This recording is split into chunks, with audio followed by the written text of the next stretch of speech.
Guys, may hinog na siya. Amin na pong kukunin. Ito na po siya. Yan. Ito po. Hinog na kakao. Okay. Ito pa. May isa pa. Ganito siya mag-harvest. Dito. Ganyan. Putulin dyan. Ganyan. Okay. Hanap naman kami ng iba. Kasi hindi pa siya lahat namunga. Hindi siya sabay-sabay kasi yung iba maliliit pa. Ito pa, meron siya 3. Ayan. Dito, hawak mo. Kunin mo, ikaw naman. Ayan siya. Kukunin siya ni Boy Bukag. Oh, Boy Bukag, smile. Yan. Hilaw pa. Ayun sa taas. Yung taas. Alanganin. Hindi pa siya. Hanap pa kami ng iba, guys. Kasi hindi siya sabay-sabay namunga eh. Ayan.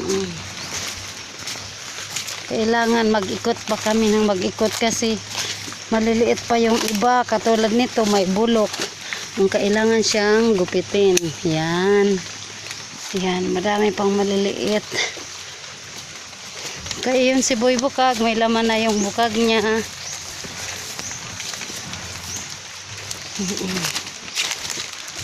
Ikot kami ng ikot, ulan, ambon.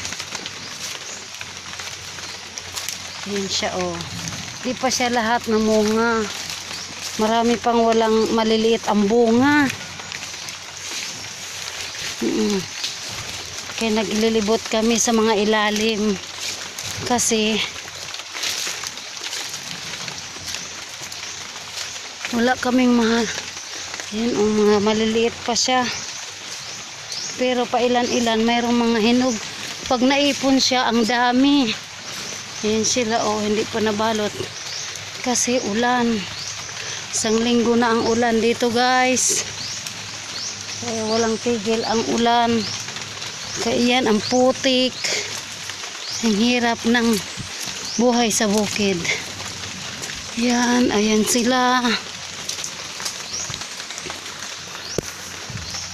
Yan. Ito naman siya kulay green. Bakit kaya siya kulay green? Ibang klase siya, guys. Kulay green. Yan, ang lalim ng putik. Kasi ang tagal na siging ulan. Ito, katulad niyan, bulok. Kailangan siyang putulin. Yan. Ito, bulok. Putulin. Yan pa. Yan. Ito. May hinog. Yan. May hinog. Yan. Daming bulok. Sayang. Wala man na nakuha, hinog naman na. Sayang. Hindi nakuha. Inabot ng pagkabulok. Ayan siya. Ito pa Ayan pa siya. Ito bulok to. Klirik. Bulok to.